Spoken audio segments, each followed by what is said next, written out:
So you have me today. So thank you for all joining us for Strategies for Success. Our guest speaker today is Scott Bliss from Sandler Training, and he will present to us Diagnosing Unrecognized Pain. What do you think is the most motivating emotion to buy? And according to him, he says it's pain. But without any further ado, please feel free also have your lunch. You want to take off camera. It's up to you. Any questions, please add them on the chat. We will address them. I don't know if Scott wants to address them halfway or we can address them at the end.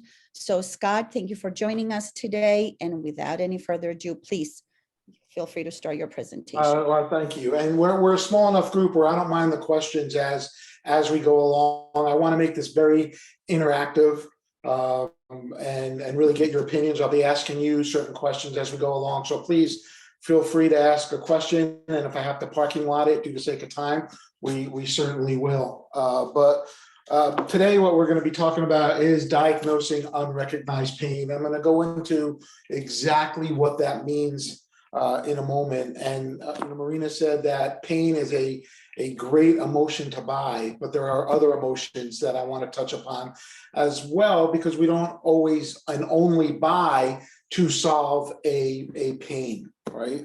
Real quick though, real brief on who we are, who Sandler is, for those of you that are not familiar with us. We are a sales and management training and professional development organization. I started my business almost 6 years ago, been a chamber member ever since for quite a while now. And what we do at Sandler, especially on the sales side, is we instruct on a sales methodology.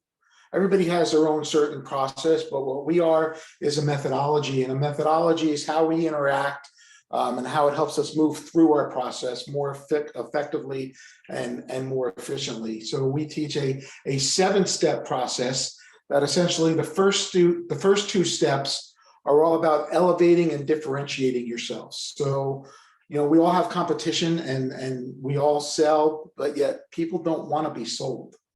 At the end of the day, when we meet with prospects and other potential clients, nobody wants to be sold. And they're so used to salespeople coming in there trying to sell them things that when they do meet with us, they're very cryptic. Their defensive walls go up because they're concerned. Okay, great. What's this person going to try and talk me into buying that I don't really need? So they don't share a lot of truthful information with us. So the first 2 steps of the Sandler process is all about elevating and differentiating yourselves. The steps 3, 4, and 5 are all about qualifying the opportunity.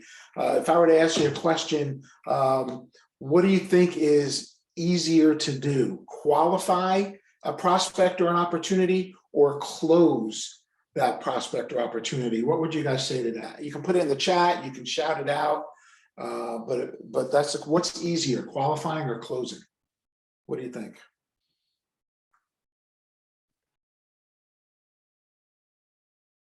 If someone's well qualified, closing's easier. So qualifying is more difficult, in my opinion, Scott. Absolutely. Absolutely. Qualifying is absolutely more difficult. And when I talk to a lot of salespeople, they usually say to me, you know what, if I'm looking for areas where I need to get better at, it's usually closing. That's what they tell me. I do all this work. I send all this information. I give them quotes. I do demos. I do in-services. I bring in lunch. I give them specs. I send them all information. And then sometimes I never hear back, or sometimes I do hear back and they tell me they went with somebody else, or sometimes they just decide to do nothing, right? So qualifying is definitely where you want to be spending your time. If you qualify stringently, the close is much easier, right? And the first step of the qualification process is uncovering some type of pain or a need, why you're there, right? So why do people buy? Let me ask that. Let me pose that to you guys. Give me some reasons why people buy. And it's okay to shout them out.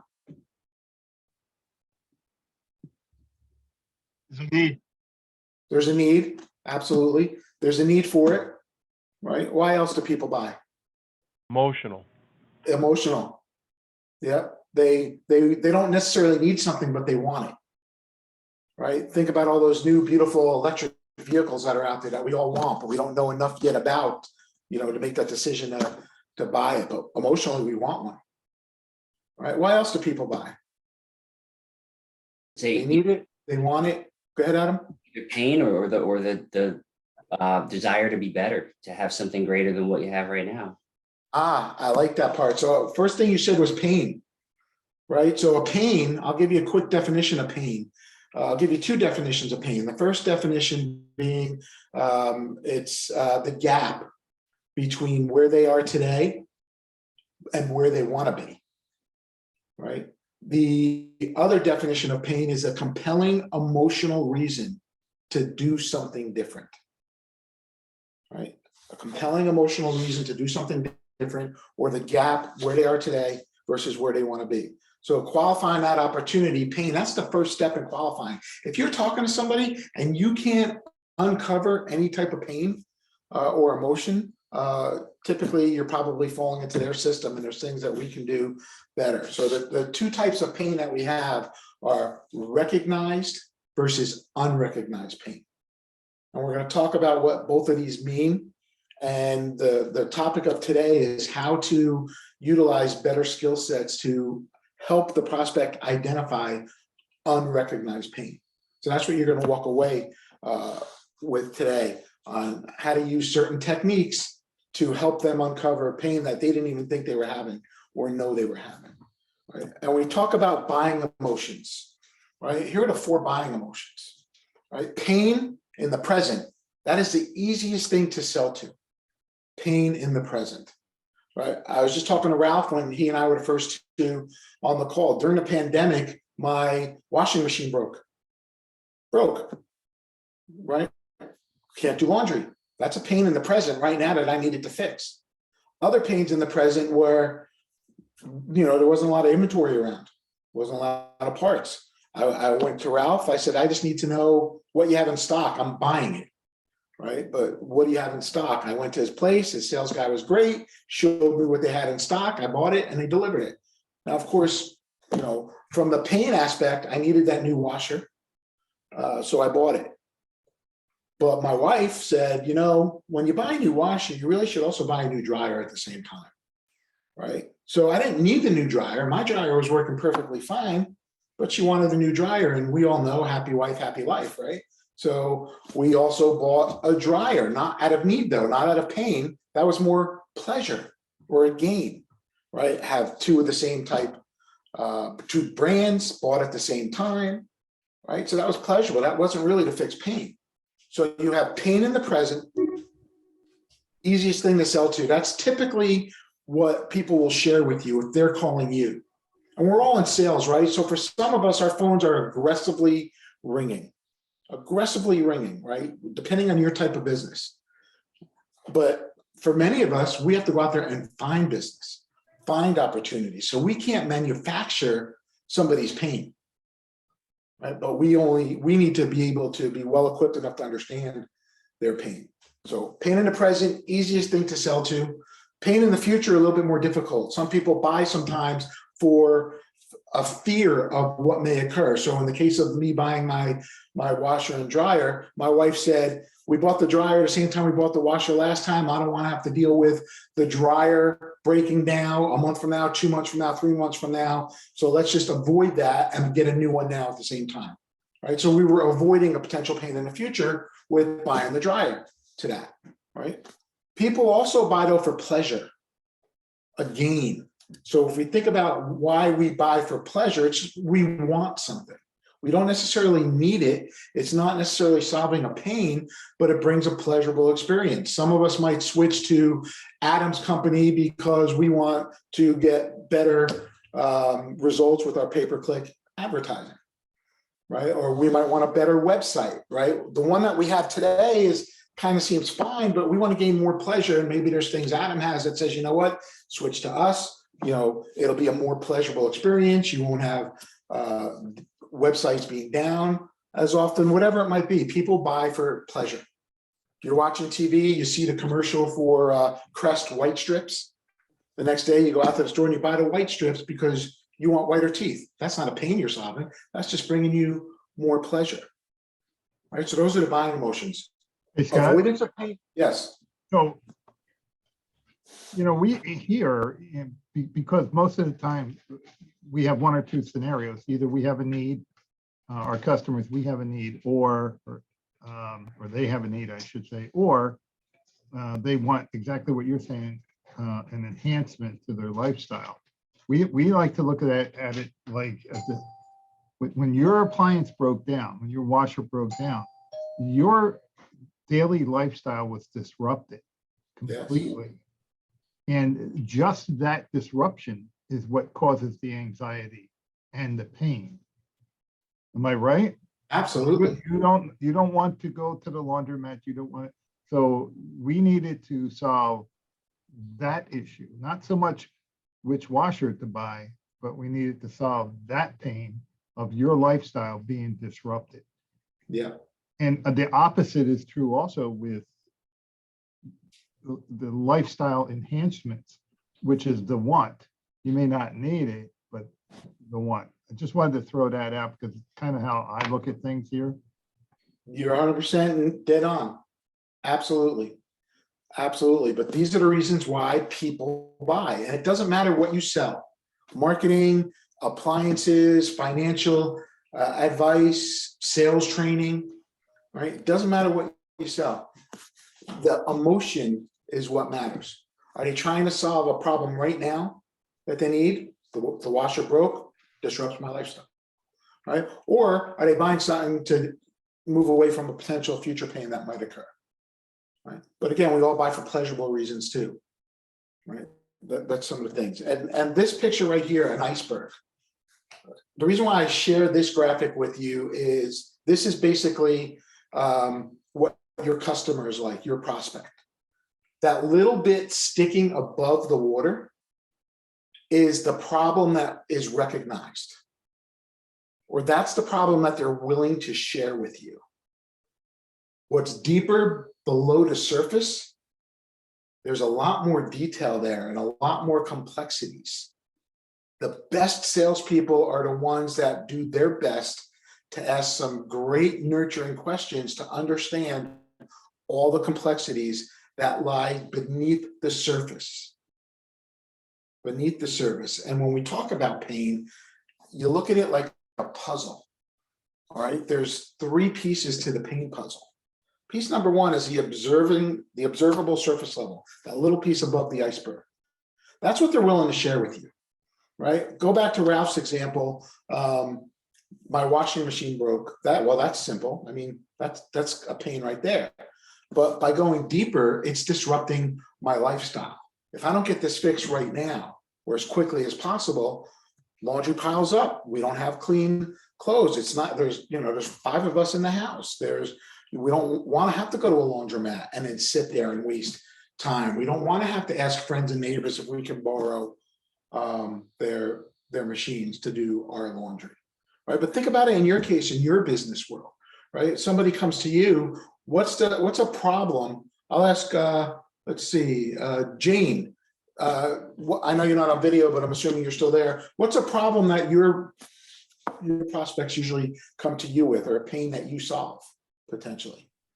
Well, first of all, I'm here. Let me put my video on. We're a utility, obviously a water service purveyor. I usually solve. In fact, I'm looking at one right now. A customer has a problem with not getting a call back. A customer has a problem with his or her account, and it's a major pain because they need an immediate response. And what happens if they don't get that immediate response? Then what? Oh, they will. Think about it from their perspective. Oh, Yeah. sure. They'll go higher. They'll go higher in the organization Okay. to complain. We don't want that. You know, we have reputable customer service, and why this person was on hold for such a long period of time, I don't know.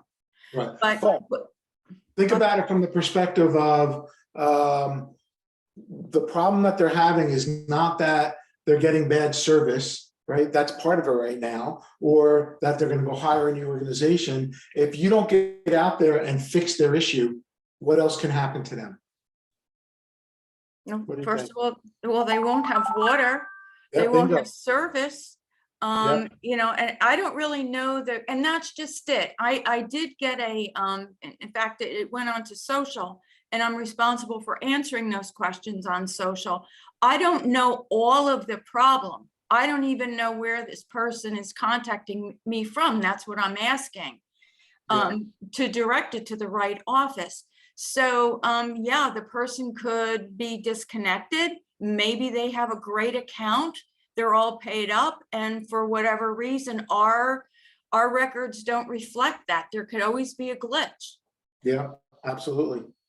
Adam, let me ask you that question. If somebody comes to you and says they don't like their website, or they're not getting enough business inquiries from their website, right? That's what they're willing to share with you, right? But typically, what do you think they would say to you are the business issues that not having a good enough website would lead to? Well, it's usually, reduced business. Big question we get is, where'd my website traffic go? We were doing so good and now it vanished. And, in our business, the rules are always changing and the rules are not clear. Google doesn't make them clear, so they rely on us to find that. And one of the things we do is we're constantly studying. I literally study as much now as I did in college. That's the problem we solve. We solve that time problem they just can't do themselves. As I'm listening to you, I'm thinking, people have opened up to me, the business and even the personal impact. Our businesses fuel our lives, and when your business tanks, you can't take your kids on vacation. You can't do all the things you want to do. It really trickles down quick. Yeah. So my point with that is the pain that they're willing to share with you, that they're not happy with their website traffic, right? That's not the true pain. That's just an indicator that there's a bigger problem. And the bigger problem is if their website's not performing right, they're not getting the visibility they need, they're not getting the clients they need, they're not making the revenue they need, and someone might lose their job or someone might lose their business, right? And every person you talk to, it doesn't matter what your business is, right? It's our job as salespeople, almost be those therapists, those doctors, to really fully be able to diagnose their pain before we offer a treatment. Too many salespeople want to jump in and say, I can fix that, I can solve that, you won't have that problem with us. But they don't fully understand the pain. They only understand the surface level pain. So the best salespeople are the ones that are going to go in there and ask a lot of great questions to understand the problem before offering a solution, right? And when you're doing that, you're also, if you're in a competitive environment, if they're meeting with 2 or 3 or 4 other vendors, who do you think they're going to bond with better and develop a better relationship with, and maybe trust even more? The person that right away says, we'll take care of this, we can solve your problem, or the person that asks a lot of great questions to really fully understand the problem, ask the question behind the questions, and act more like a trusted advisor or a consultant before offering a solution? Who do you think is going to win 8 times out of 10 in that case? The trusted advisor. The trusted advisor, right? Absolutely. The trusted advisor. They're going to win. And guess what also will happen? What, by being a trusted advisor, what might the prospect also be willing to do? Open up about more pain. Open up about more pain. And they might also pay a little bit more money for you because you built that trust, right? Taking price out of the equation, the low cost provider.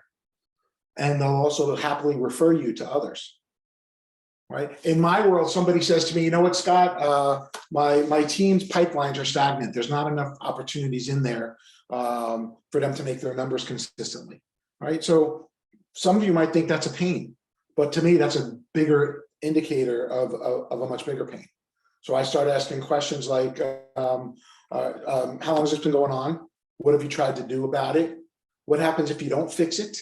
Is doing nothing an option?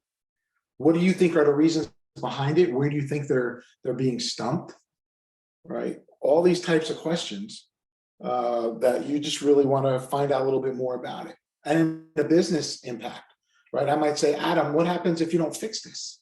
And if Adam was a sales leader who wasn't the owner of the company, he might say, you know what, if I don't fix this, I'm gonna have to fire people or lay people off.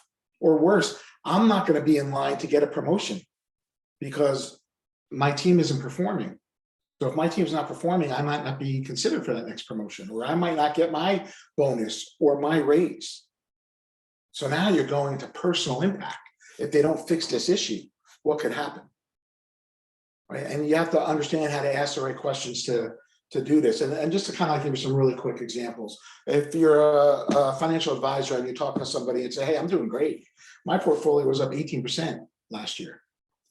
You know, that's amazing. But you want to learn to ask a few more questions, right? What do you think you would like to see for it to be up even higher? Or was that 18% due to 2 or 3 main pieces of the portfolio? What about the parts of the portfolio that were down? What are you doing about that? Things like that, right? We want to just ask some more questions to find out a little bit more information. Or this is one I get a lot. We had one of our best sales years ever. We were up 11%. Right? But when this client was telling me this and I was questioning them in a little bit greater detail, you know, 8% of the 11% that they were up was due to price increases. Right? It wasn't due to growth. It wasn't due to bringing in new clients or selling more products. It was due to price increases.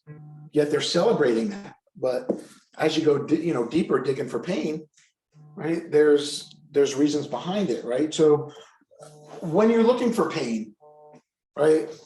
These are some questions that you might want to ask. Right? If they say, oh, we're having quality problems, regardless of what your business is, we're having quality problems, we're having supply chain issues, we're having delivery issues, we're paying too much money, whatever it is, don't just say, we'll help you with that. You won't have supply chain problems with us. Fully understand it. Screenshot this if you'd like. And these are some of the questions that you want to ask, but don't stop here. These are just some questions to dig deeper into pain. Tell me a bit more about that. Can you be more specific? Can you give me an example? How long has this been going on? What have you tried to do about it? Did it work? How much do you think this cost you? If you can associate a price to pain, right? If they can start thinking, wow, how do I, pain by numbers? If I don't fix this, it's costing me this amount of money. If my website is down and I'm a order on my website and it's down for 3 hours, how much am I losing in revenue? Right? So when you help them configure that number, the fact that it's going to cost them so much money to fix it, doesn't matter what your price is to fix it, they just need it fixed. Right? So these are some questions that you can ask, but now here's where the difficult part comes in. We said pain in the present right now, that problem right now, my washing machine breaking, that's pain in the present. I need to fix it. But not all of our prospects have current pain, and not all of our phones are aggressively ringing. So in the regular sales field, we're doing a lot of prospecting.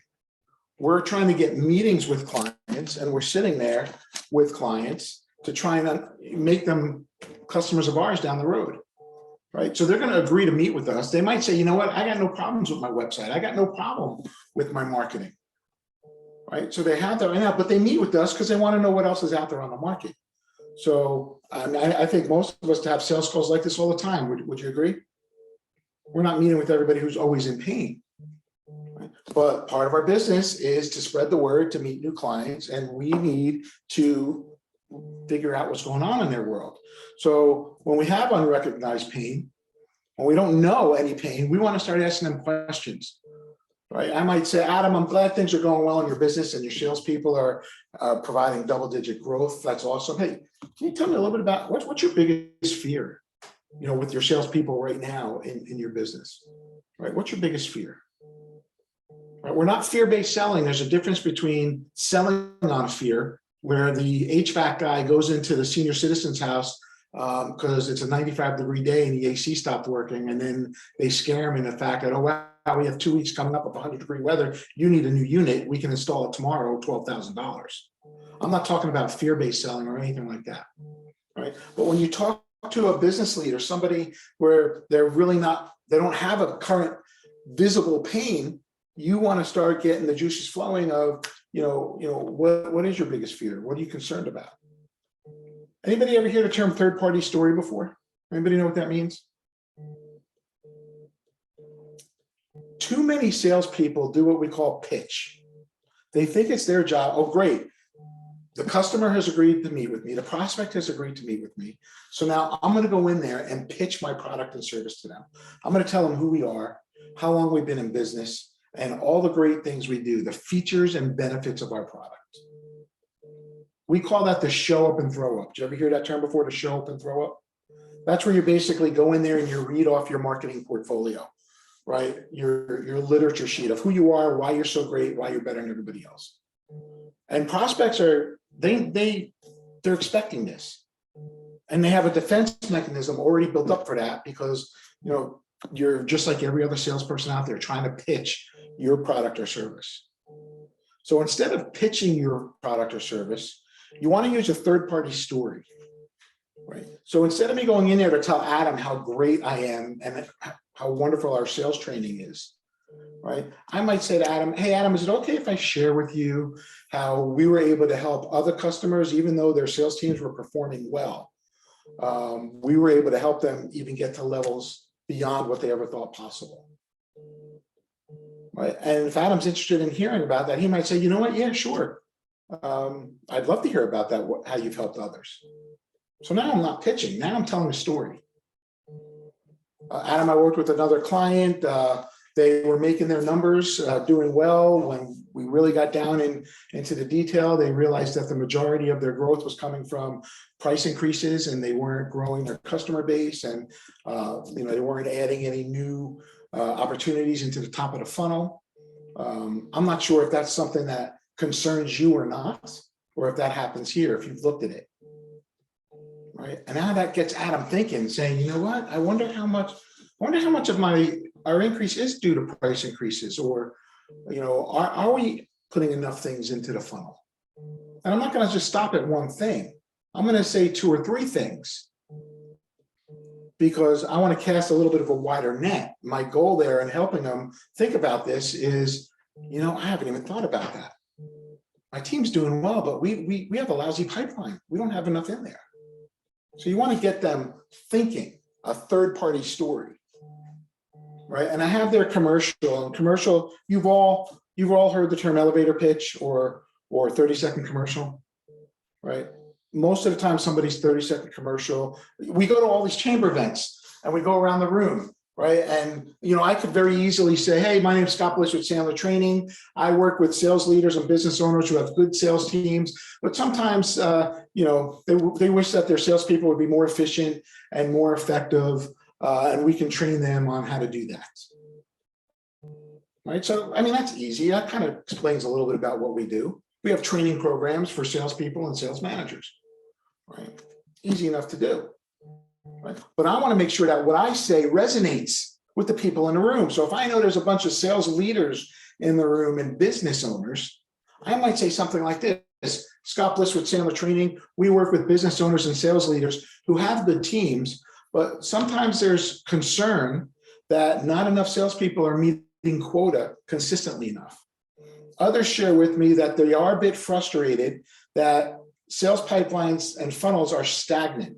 There's a bunch of stuff in there, but it's clogging up the funnel. Opportunities are not closing as quickly as they should. The sales cycle has become much more elongated.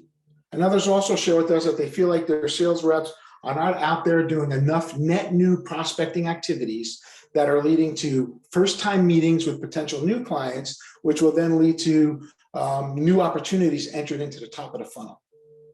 I'm not sure if any of you are experiencing any of those issues, but if you are, let's have a conversation. What's the difference between those two? If you really think about it, what's the difference? You tailored the pitch to the audience. I tailored it to the audience, but what else did I do? As a business owner, Adam, what would have piqued your interest in that? Well, you were speaking directly to, you were given the opportunity, and you did this a few times, I wanted to say, where you kind of made it very easy for the person, the recipient of the message, to kind of opt in verbally. You're kind of pre-vetting them by getting that you're getting a quick buy-in, an early yes, which will probably lead to more yeses, or at least open the door for more later. Yeah. Yeah. I'm leading with pains that I solve, pain indicators, right? Because I want to say something that's going to resonate with that sales leader and that business owner. And after that meeting, when we're getting coffee, I want somebody to come up to me and say, you know what, Scott, I didn't really think about it, but what you said, stagnant sales pipelines, we're having that issue at Creative Click Media. And I'd like to talk to you in a little bit more detail, right? So I'm listing 2 to 3 pain indicators that we solve, and I'm using pain-inducing words. I'm using words like I'm working with folks who are frustrated with this. They're concerned about this. They're worried about this. They're struggling with this because I want to create an emotional response from the audience, right? So make sure when you're describing who you are and what you do, talk about the pains that you solve for your best clients and your ideal prospects, right? That's what people want to hear. The pains you solve. They don't care that you've been in business 6 years. They don't care that you have high quality products. They don't care that your company has 12 locations. What they want to know is, what are the pains you solve for your best clients and your ideal prospects? Because people are always looking to solve problems, but they're not always willing to share problems with you because they don't trust you, because you're pitching and you're selling features and benefits. So as we move along with that, if I'm in a meeting with Adam and I say, hey, is it okay if I share with you how we've helped others in your situation? Or have we helped others in your industry? Yeah, I'd like to know. Worked with one client, stagnant sales pipelines, opportunities weren't closing. There was a bunch of garbage in the middle and blah, blah, blah, and this and that, the other thing. Is it possible that that could be an issue for you? And if he says, you know what, yeah, a little bit, it is. I might say things like, can you tell me a little bit more why that is an issue for you? Or can you be a little bit more specific about your concern? Right, Adam, let's fast forward this. How would you like to fix this? How would you like to see this play out? What should you be doing to address this now? Is this like, Adam, on a scale of 1 to 10, 1 being not a big deal, doesn't really bother you, and 10 being, never really even thought about this. It is a big problem. We need to fix it now. Right, where are you on a scale of 1 to 10? If he says a 3, it's not important to him. If he says an 8, a 9, or 10, that's pretty important. Right? So now you're helping him think about things that he never even thought about before. So I want you to think about your industry that you're in and think about the 3 biggest pains that you potentially solve for people that you can share with your clients and your prospects. Not features and benefits, right? The pains you solve, that's what people want. Hey, Adam, if you don't fix this issue with your stagnant pipelines, how much do you think this is going to cost you in new revenue? Have you thought about that at all? Get them thinking about in terms of lost dollars, potentially, right? And how would that affect you? You're a business owner, you like to go on vacations, you like to, take your son to Disney, whatever it might be, right? Different things. How would it affect you? Right? Do you even want to fix it? Things like this. How committed are you to fixing it? Right? And if they don't have that pain now, you can do the same thing with future pain questions, right? Same exact thing, right? Except now saying, is it possible this is something that might worry you in the future? If it doesn't worry you right now, is it possible you might worry in the future? So it really takes a lot of great questioning strategies to understand how to do this. Because a lot of times, if you can't identify that immediate pain that they're in, it's a quick meeting, and you're probably never going to get business from them unless somewhere down the road there's a pain that they have. Make sense? And I get people telling me all the time, they say, you know what, Scott, I'm uncomfortable with this because I feel like I'm fear-based selling. I'm selling them on fear. No, you're just telling them what others have been concerned about and trying to find out if they have similar concerns. And if they do, don't say awesome. We were doing some role plays, and one of the sales reps said she sold chemicals to a fragrance company, and she said, hey, I work with others who are having trouble sourcing nature-based ingredients to make all natural products. Is that something that you've had difficulties with? And the client said, you know what? Yes, it is. And she got so excited. She said, oh, that's awesome. Right. So we want to hold back on that's awesome. Right. But we want to keep asking questions. Too many salespeople are afraid to ask questions, and they get really uncomfortable with those moments of silence, and they start filling in the silence with the show up and throw up and the pitching. Silence is good. Don't worry about the silence. Here's something that I want you to think about. I don't know if my picture is blocking this, so I'll move it. When we talk about selling ethically, it is unethical to sell somebody something they don't need. I think we all agree with that. But I think it's also unethical not to sell someone something that they do need. You just have to help them realize that they need it.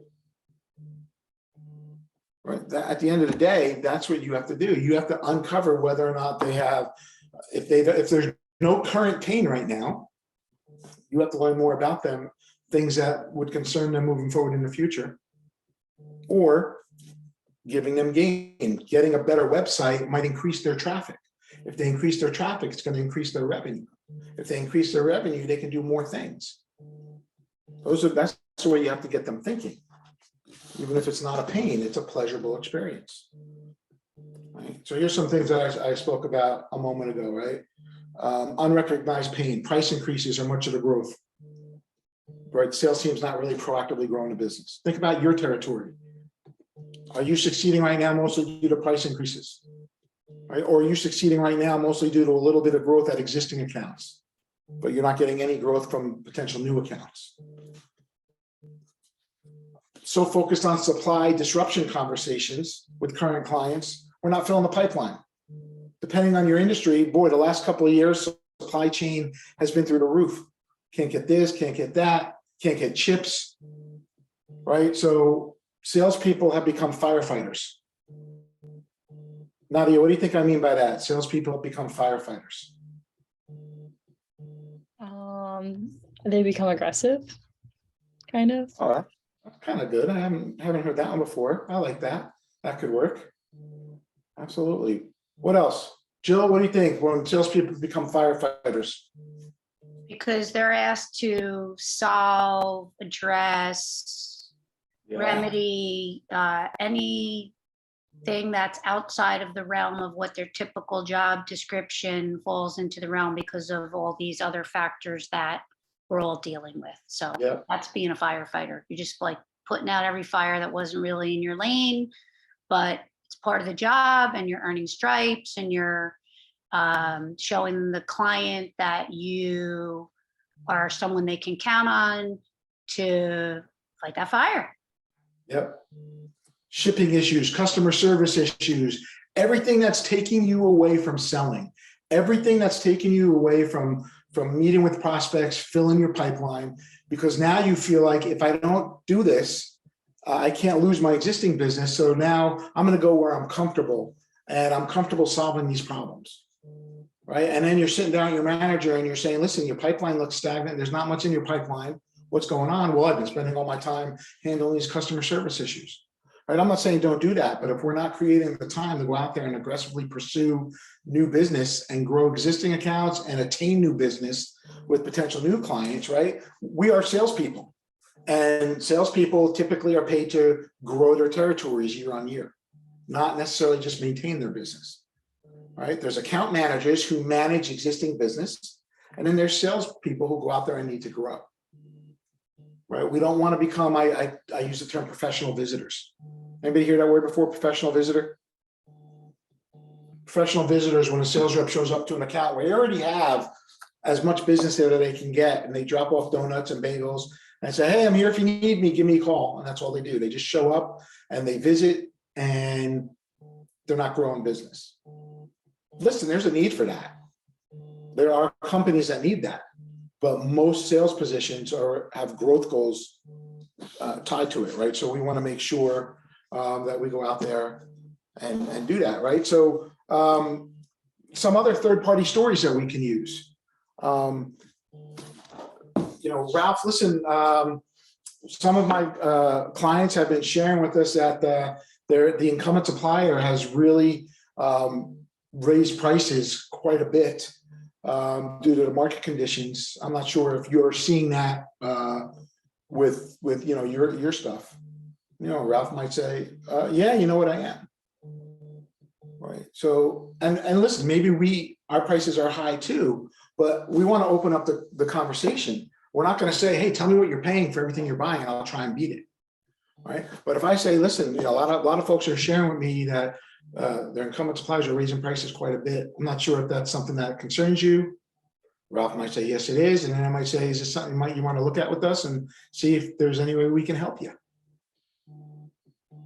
I'm not necessarily pitching. I'm just asking questions and seeing if it's something he wants to look at.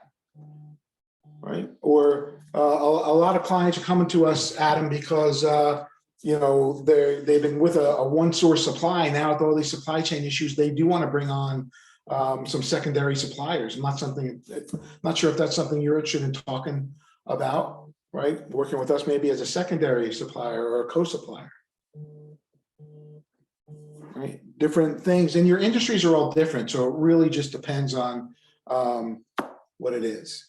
Right. I have a client who was using an insurance company for his business insurance for years. Family friend, and he was doing it for years, using it. One day he got a call from a competing company, and he said, you know what? I'm happy with who we've been using. We've been using them for years. They're a family friend, but sure, if you want to come in and do an analysis of what we have, I wouldn't mind that. But I got to tell you, it's going to be a hard road to climb. I don't want to waste your time. We've been using this family friend. Well, they found out that doing that process, the family friend was charging them substantially more, not a little bit more, but substantially more. Not only now did they change suppliers, but it's not a family friend anymore. Right. So again, utilizing third-party stories instead of pitching. A pitch sounds like this. Hey, so I'd like to come in. I know we have really great rates and really great premiums. I'd love to come in and take a look at your policies and be able to make some recommendations to you. And I could probably tell you where you need to improve your coverage or this or that. And we could probably save you a great deal of money. Right? That's pitching. Third-party story is, hey, I'm not sure if you'd be interested in this. I know you're happy with your current insurance provider, and that's great. I'm glad you're happy. I have a new client that recently came on board with us. They were very happy as well. They did kind of want to do some checks and balances. So we did a little bit of work for them, and they really liked the fact that we came back with some great recommendations that would help them with their business. And they actually came on board. I'm not sure if that's something you'd like to take a look at or not. There's a difference. One's a pitch. One, you're just sharing how you help somebody else. Right, that's kind of like what you want to do. So here's what I want you to think about with the couple minutes we have left. In your business, what are 3 potential unrecognized pains that your prospects and clients should be aware of? I want you to write that down, and I'm going to ask you all for an example of one. But this is customized to your business. What are 3 potential unrecognized pains that you can help your prospect become aware of? And maybe they're not today. And you learned this because other similar prospects have had the same issues that you helped solve. So take a minute, write down that, and then I'm going to ask you all to share 1 or 2 while you're doing that.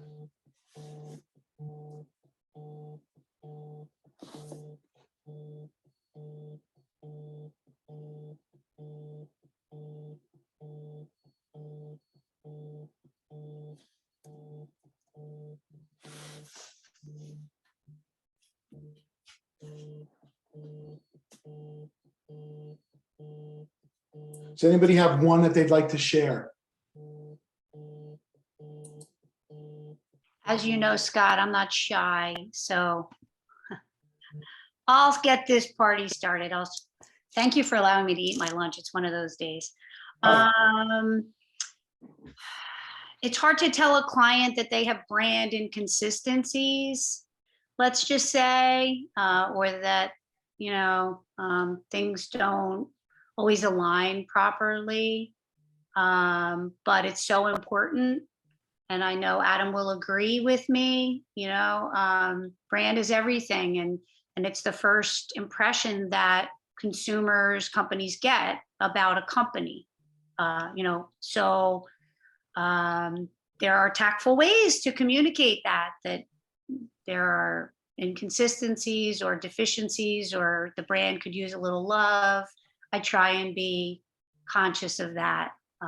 But it is our job in marketing to bring that to somebody's attention. So how's that for a starter, Scott? That's a good one.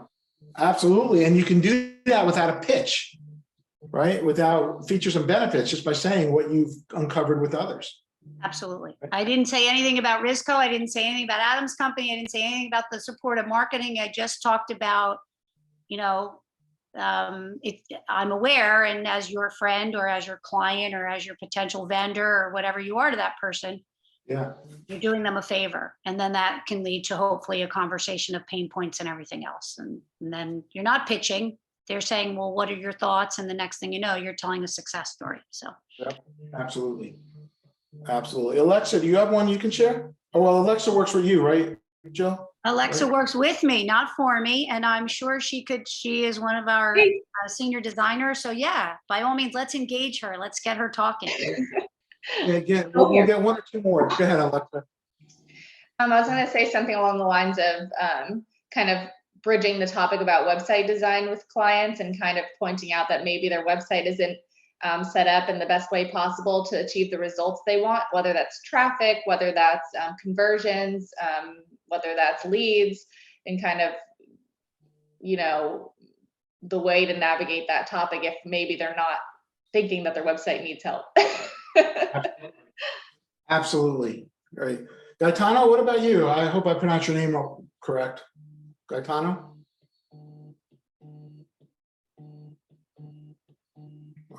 He might be on a call. Anybody else have one they want to share? Adam, you have one? Yeah, I was thinking, definitely the website stuff that Alexa said, but also with ads,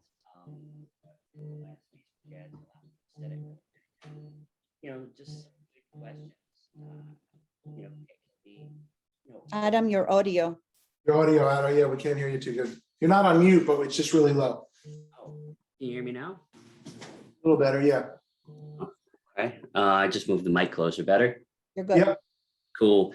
Yeah, I like to ask people questions about their ads. Are they monitoring click fraud? Are they, how often are they checking on their targeting? And then try to uncover those difficulties, that they may not even know that they have.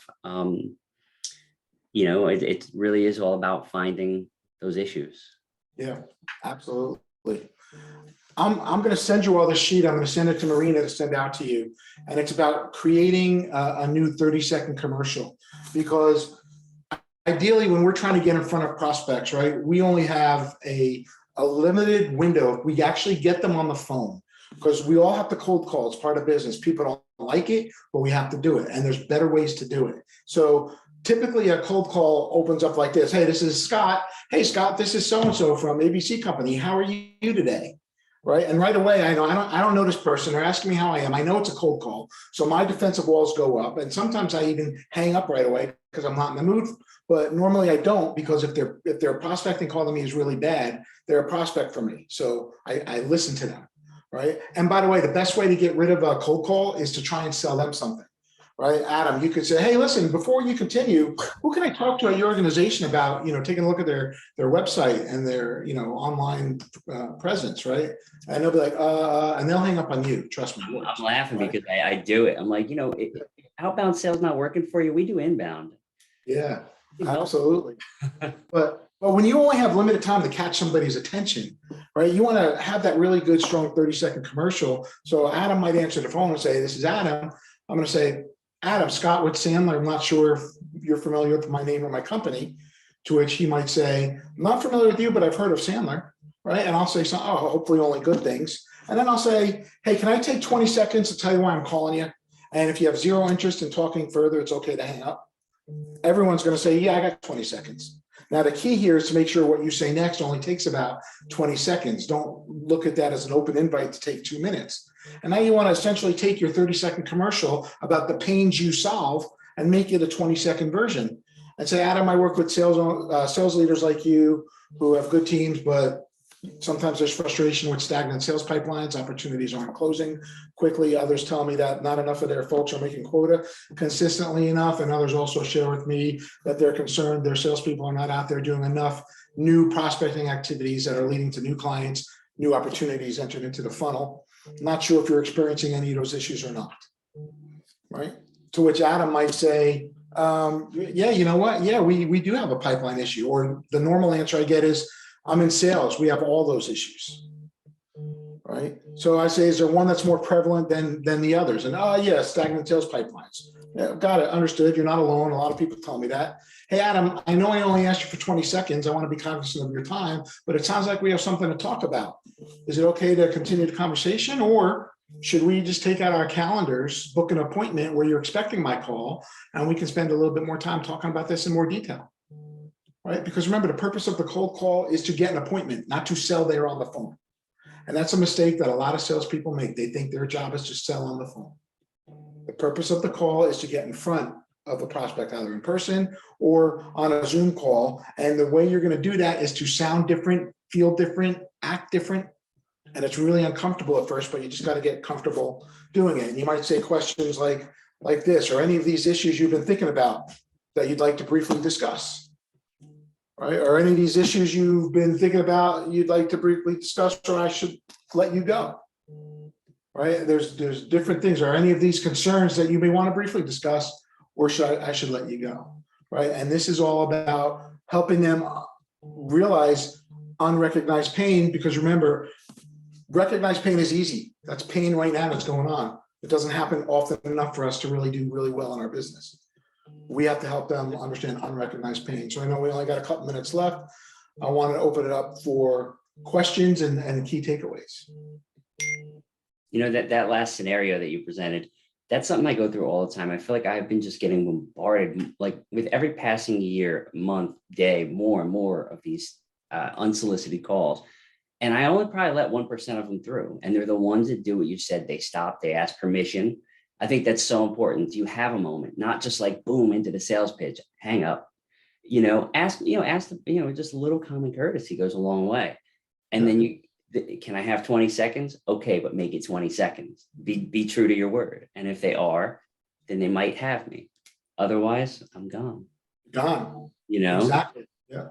And you want to be different. And the biggest thing with salespeople is psychologically, they're not comfortable doing that. And when they're not comfortable doing something, they either do a really bad job doing it or they stop doing it. Right. So the key is to just get comfortable with the uncomfortable. Dare to differentiate yourself. That's my line, Scott. Dare to be different. I always have said that, and kind of piggybacking on Adam. And for those of you who don't know me, Scott and I have talked. I've been in sales 40 years and, just didn't make a career in sales training. I ask every single person I call, am I catching you at a bad time, before I've even started telling them why I'm calling? And Yeah. I've had many people say it's a terrible time. And you ask, can I call you? Tell me when is a good time. And sometimes we'll say, well, I have 3 seconds. Tell me what it's about. Or can you call me tomorrow?